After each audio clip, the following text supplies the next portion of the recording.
Good afternoon, and thank you Senator. all for your service, and thank you for being here today. I appreciate the conversation.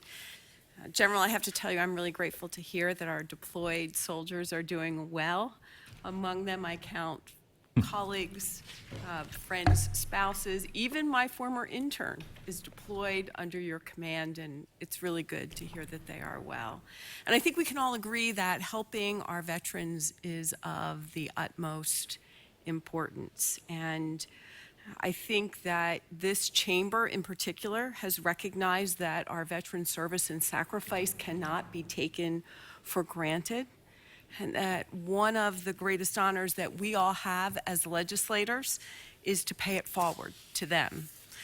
I think this chamber understands that responsibility extremely well, and as noted by the good lady from Monroe County, we are blessed to serve in this chamber with many fine veterans. It is an honor to serve with them.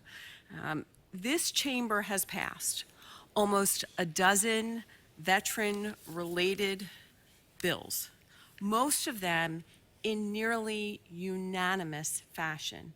We have sent them over to the House for their consideration, and the majority of them have not seen any movement at all.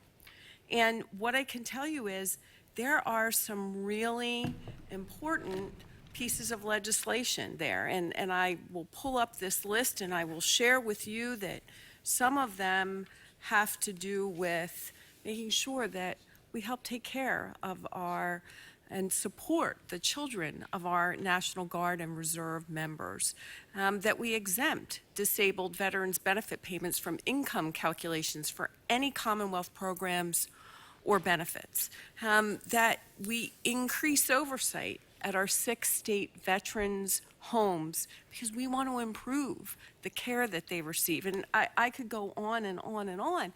And this is incredibly unfortunate for our veterans. These are our constituents. These are our constituents that we are really honored to serve, and we want to pay it forward to them. And this is not partisan. It is really not a partisan issue.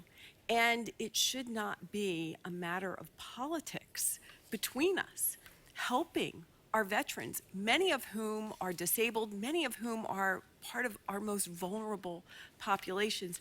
These are people who have given so much for so many. So is there anything that we can do, working alongside you and your team, to get those bills to the governor's desk?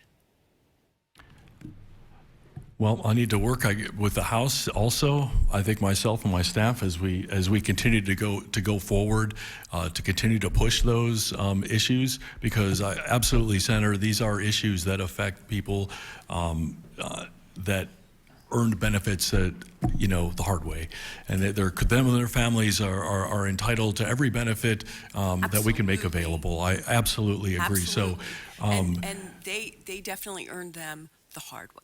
Yes, ma'am. And so we will continue to push those with the House to make sure that they get the attention they need. And I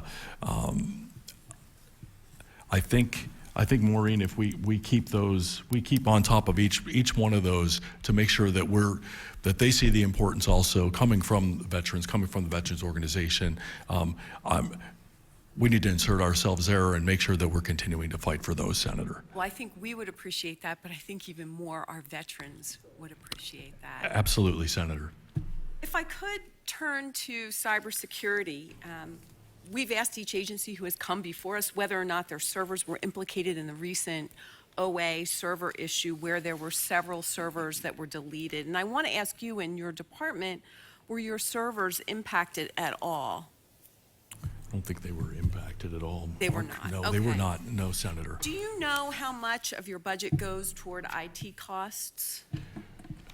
Exactly how much? I don't know exactly how much, but it's a shared service, ma'am. We can get that information. Would really if you'd like. appreciate that Sure. very much. Now, your defense cyber team is exceptional.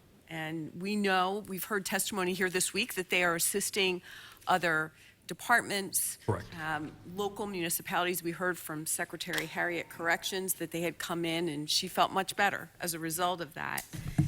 Can you talk about how that funding is addressed? So when you go into the Department of Corrections, who's paying for that assessment? Is that coming out of DMVA's budget, or is it coming out of that department's budget?